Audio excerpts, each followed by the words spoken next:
8 Studios. Hey everybody, what's up? This is Christo, and I'm here to talk about headphones and why you should rethink using them for pro audio.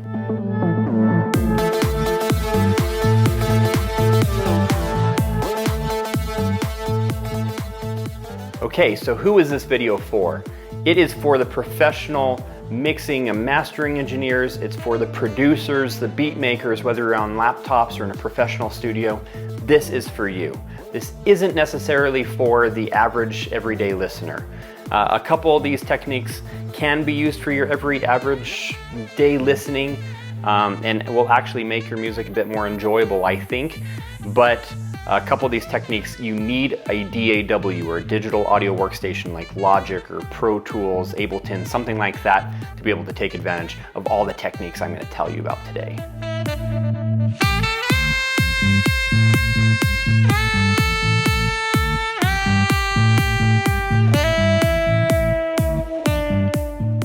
So headphones, what's the deal with them? Well, you find these in most pro audio studios. You find a lot of producers and beat makers use them, but usually not exclusively, especially in the pro environments. You tend to pay more credit to the near field or the midfield monitors. That's where most of the mixing and mastering or the production is done because you can trust them a bit more. They have better low-end frequency response, stereo imaging, all that kind of stuff. But you do normally find a decent pair or a good pair of headphones like these closed back headphones or these open back headphones in a pro studio environment. And the reason you do that is because an engineer generally wants to check his mix on some headphones and A/B, but a lot of the mixing isn't actually done on these and very little time is spent on them. And that's how I have used them in the past. But I ended up moving to Spain, to Ibiza, and I needed to use headphones. And I couldn't afford to bring all my equipment with me. I needed to make a portable setup. And so I migrated and I purchased a decent pair of headphones that were comfortable and that I could use, and it was these guys. There's a few issues with headphones that make them inferior to the traditional monitor or speaker setup. Now, the first one, and probably the biggest one, is the lack of stereo imaging, or too much of. So when I put these on my ears, every set of headphones will give you this effect where if I pan something in my DAW hard left, let's say it's a shaker, and I pan it hard left, only my left ear is going to hear that, right? Well, with a set of speakers or anything in nature, not only does my left ear hear that noise, but my right ear does too. Maybe there's less of an amplitude, maybe it bounces off a wall, a wood wall, and it warms up the audio. Or maybe, you know, there's a little bit of a delay between my left and my right ear, but my right ear still hears the same audio that my left ear is getting. You don't get that in headphones, which makes stereo imaging very hard to, replicate what would sound good in a venue or on a car set of speakers when you're mixing, mastering, and doing sound design in headphones. So we're going to talk about a fix for that, but that's one big issue. Another issue is bass or the low-end response in headphones. Now there is some headphones that can reproduce some good low-end response, but they're usually because they have a boosted frequency spectrum, and much like, let's say, the Dre Beats are very popular headphones that do this. So the very low end, the bass and the kicks, are boosted on the frequency spectrum, and then when you go up higher to your snares and your hi-hats, that kind of thing, those are also boosted. So it's a kind of like a pool dip, and there's a lot of headphones that do that. It might boost in the mid frequencies, so vocals might sound better on a particular pair. And when you're using headphones for mixing and mastering, or the final stages at least of sound design, all that, you want to use a pair that has a flat frequency response. Now this is true with speakers as well, and your monitors, but that's where a pair of headphones like these AKG 702s or these Sennheisers come in use. They have a much flatter frequency than your typical consumer headphone. When you get that flat frequency response, you usually lose all your bass. Now, there might be a roll-off. It all depends on the size of the driver or the speaker in the headphone. but that roll off a lot of times happens up near 50 or 70 hertz. Maybe if it's a little cheap pair of earbuds, it's up at like 120 hertz, and anything below that you can't really hear.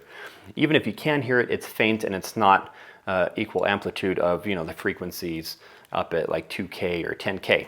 So there's another issue with headphones. Now the last issue is fatigue. Now when I say fatigue, I mean your ears actually getting tired or hot and sweaty, or your head. So when I wear these, and these were like my first decent set of headphones for mixing and mastering, and they're Sennheiser HD 280 Pros. Now these actually spring onto your head and they give you a bit of ear fatigue after maybe an hour or so. These also have swiveling cups, and they could be used as affordable DJ headphones, which I've used them for as well. But in the studio environment, when you're mixing and mastering or producing a song for hours on end, not only does the outside ring of my ears become very fatigued, but my ear actually gets hot and sweaty inside of that ear cup because these are sealed on the closed back headphones. That headband can be quite uncomfortable over time, and that's why I purchased these when I moved to Ibiza and I couldn't take my big setup with me. I needed something portable and comfortable, so I brought these guys. Now these AKGs are much more comfortable. They don't have very much pressure on the outside of my head. The ear cups are very large, and they have large drivers, so they sound fantastic. These are open back, which means I can hear outside noises fairly good. There is, however, a couple pros to having headphones. The good side of it is they're affordable, or more affordable than obviously a set of monitors inside of a studio. Even if you have more affordable monitors, like some Yamahas or lower end KRKs, they are still considerably more than a decent or good pair of headphones, like HD 650s or something. So you have the price comparison. For an equal set of headphones versus monitors, they're definitely more affordable. And the most popular pro to the headphones is that they're personal. I mean, it's all about you. You hear what's in the headphones. Nobody around you has to listen to it.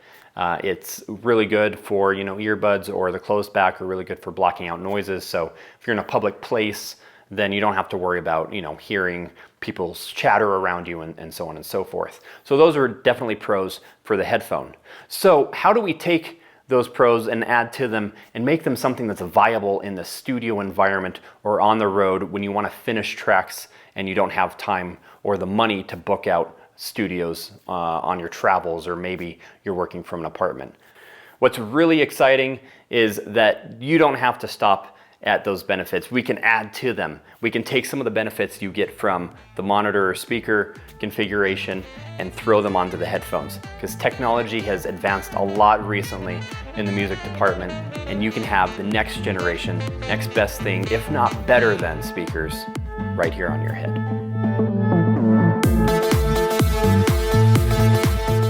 So I'm going to start a list of 4 things that you can buy that will make the headphone experience drastically better. So let's start with the first. The first is the headphones themselves. Now, in no way do you need to buy either one of these pairs that I have here. There's lots on the market, and there are some that are more popular than others. The Sennheiser 650 is really popular. AKGs are quite popular. And you can find a whole list. I'll actually put a list or a link to a list of really popular or good mixing, mastering, and sound design headphones down below. Now, when shopping for headphones, there's a couple things you should look for. The first is, where are you going to use them and how are you going to use them? What do I mean by that? Well, this is an open back, as I mentioned earlier, which means I can hear outside noises. This isn't an issue for me to be wearing these because I'm in a quiet studio environment, and I would like to actually, my ears breathe better so they do not sweat in these headphones. Because there's less material, they're actually a little bit lighter.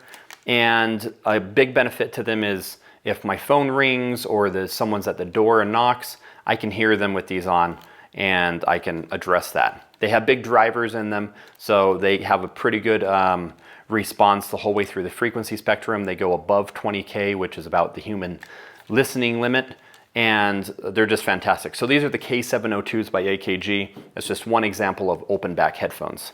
The second you might want to consider though is closed back headphones, much like these 280 Pros by Sennheiser. Now, closed back are really popular with like DJs.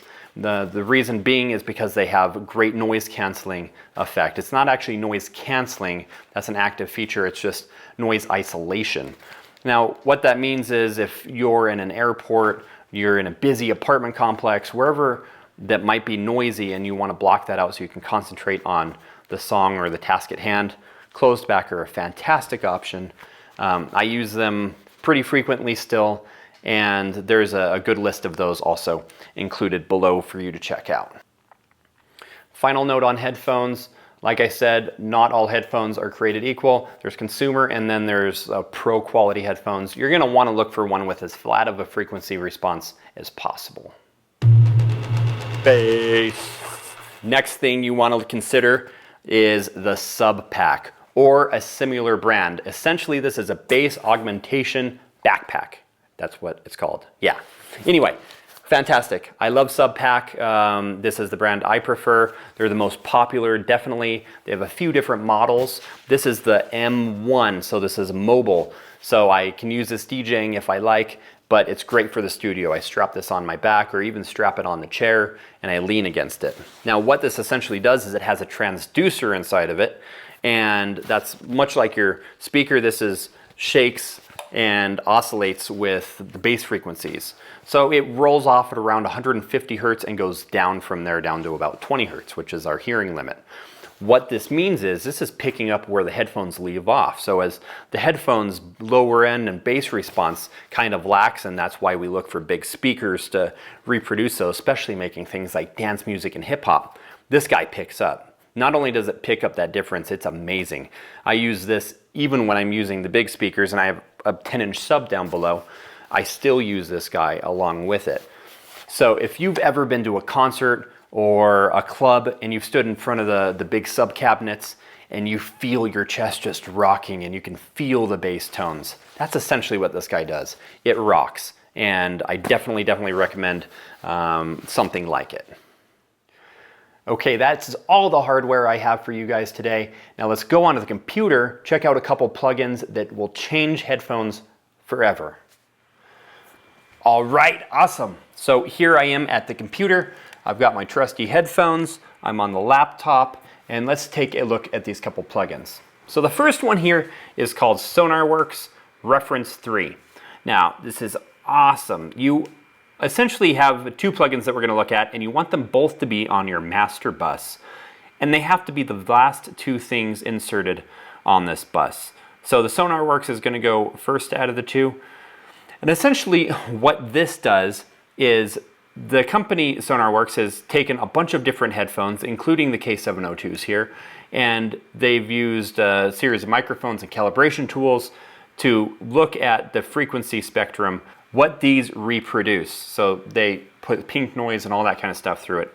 Anyway, let's get rid of the techie stuff. And in these headphones, I know in particular, they were lacking some low end. So maybe I had like a 3 or 4 dB loss right here, up to about 150 hertz. And something else that this headphone has is a little bit of a boost up here in the higher, 5K plus, the harsh frequencies. And they were a little bright.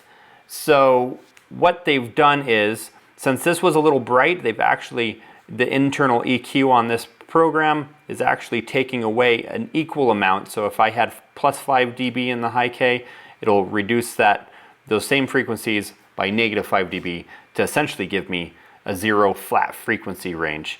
Same thing with the bass. I'd get a little bit of a boost here, and they're going to bring it as close to neutral as possible to give me a super flat frequency. So that's what we're seeing right here. This is the after frequency.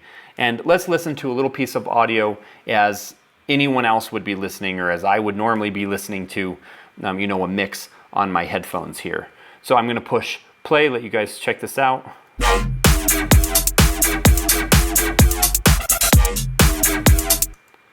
And now I'm going to turn on the plugin and let you hear the frequency changes that it makes to the headphones.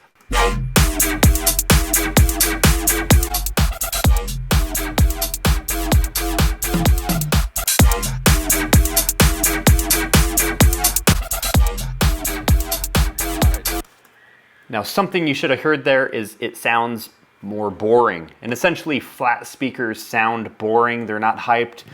They don't have a lot of energy. And that's what you want when you're producing beats and mixing and mastering, is you want that flat frequency. That's essentially what this is doing. It's giving me a little bit more low end, so now I have some more low end frequency response, but it's taking away a lot of that harsh high end that was on here. So this plugin is huge. I mean, it has a bunch of additional controls you can get into.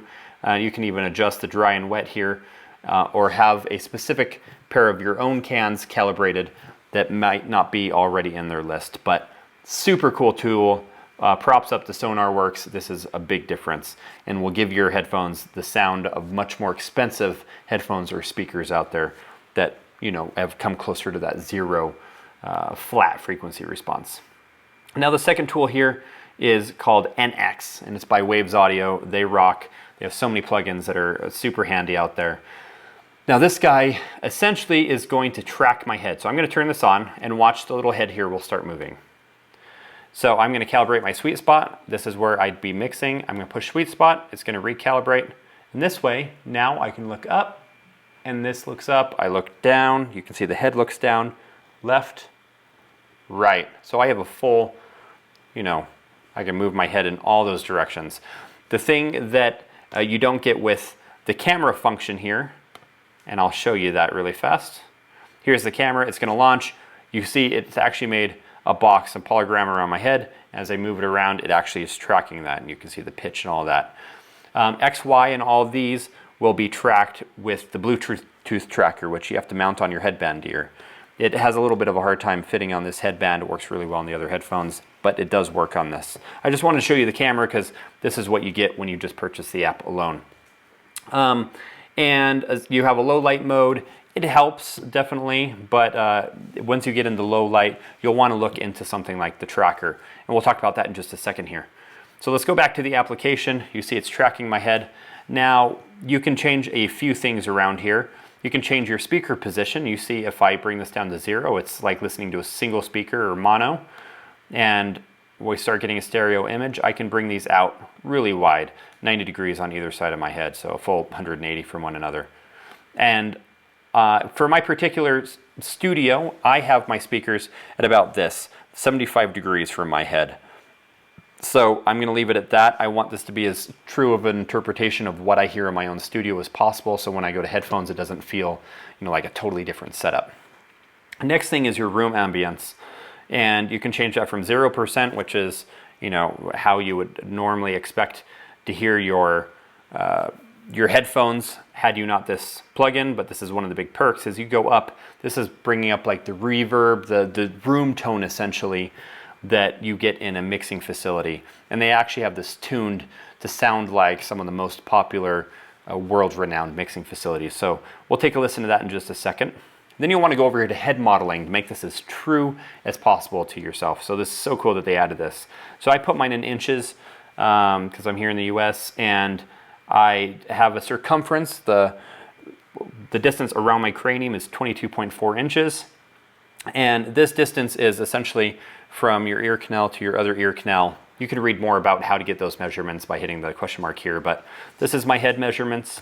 And right now it's at a tracking rate of 14 frames per second. So it's capturing an image 14 times a second. So it's pretty good. When you get onto the Bluetooth tracker, you'll get higher rates, and it'll just be, you can move around quicker and it'll track you a little faster. So we'll talk about that in a minute as well. So let's hear what it sounds like without it, and then I'll turn it on and I'll start moving my head around. You could watch here on the graph and just see how my head's moving and hear the interpretation.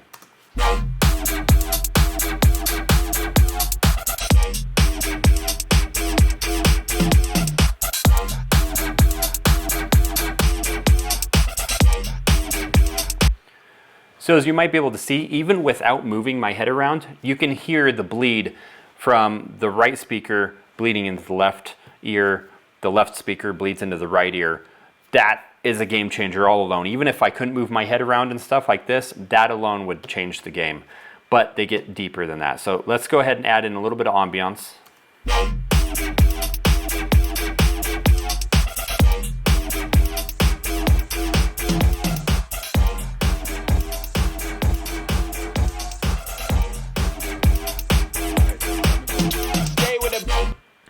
And you can hear the ambiance gets really overwhelming really fast. My room sounds really close to this at a setting of about 22, so that's where I'm going to keep it. And now let's move around my head.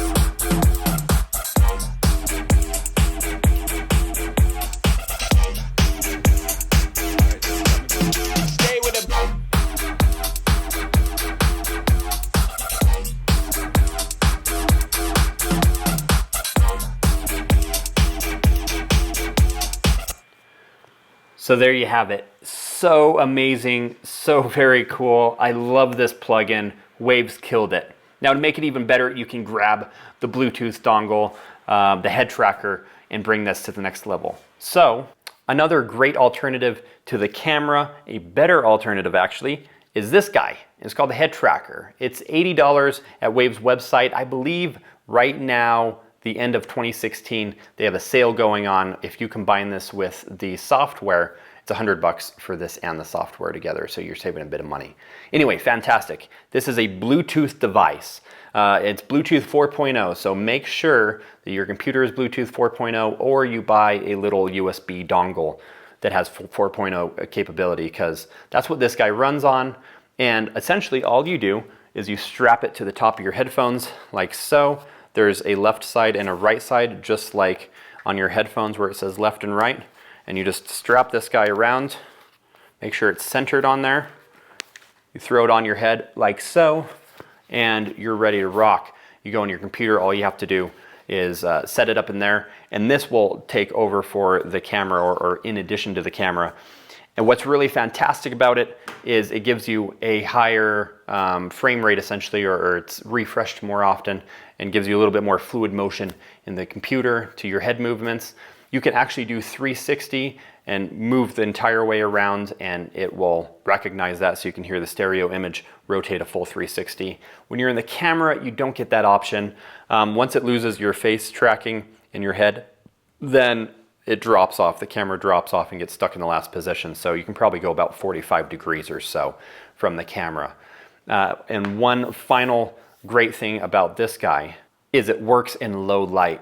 So a lot of times in the studio, I like just a little bit of mood lighting on, and I like it really dark essentially. And that's, the camera has a hard time picking up your face, and it wigs out or it doesn't refresh very fast. With this guy, it'll refresh perfectly fast. It works really well, and I could walk around the room if I like with this head tracker on. It's very simple to function. You have one button on top here. You just turn it on, you sync it to your computer, you pop up the Bluetooth in the plugin, and you're ready to rock. All right, you guys, I'm just so excited about all this stuff. If you combined all these techniques into one, it is a truly remarkable experience. I can't believe headphones have gotten to this point. And I find myself, even when I'm in front of these monitors and such, and I can be noisy, a lot of times I still find myself on the headphones. It's been a fantastic addition to my arsenal. And I think if you only have the money to do, you know, one or the other, this is definitely the way to go, because it's portable as well. So if you find yourself on the road, you have the same listening environment that's traveling along with you. So that's very cool. I want to thank Waves Audio very much. Waves hooked me up with the head tracker here and an extended trial of their NX software, and there's no paid placement or anything. I love the products. I actually reached out to all these companies for their help, because I was just so excited about the opportunity to be able to mix on headphones the way I can now. So there you have it, guys. 4 tools that will change listening to headphones forever. Now, keep in mind, all this stuff cost me about $700. So the plugins, the headphones, all the hardware was about $700. Now you put that in comparison with some speakers. Let's say it's just a humble near-field monitor set, a digital converter, some speaker cables, acoustic treatment for your studio space or bedroom or whatever. Even on a small scale, these are still considerably less money for far superior sound quality at that price bracket. Now you can even put this up against the big studios and it'll sound comparable. Of course, this is a one-man thing, so you can't have clients in the same space getting the same experience that you're getting at the same time. So there is one downfall, but other than that, I mean, these are really amazing, you guys. Now, if you want to read a more comprehensive review of all these products, head over to the website middleagestudios.com. Check out our blog. I have a link below. You can read more about it, comment on there, comment on this video, subscribe. Let me know what future videos you guys want to see in here, and we'll hook you up. So thanks so much for watching. As for now, this is Christo, Middle Age Studios. Ciao.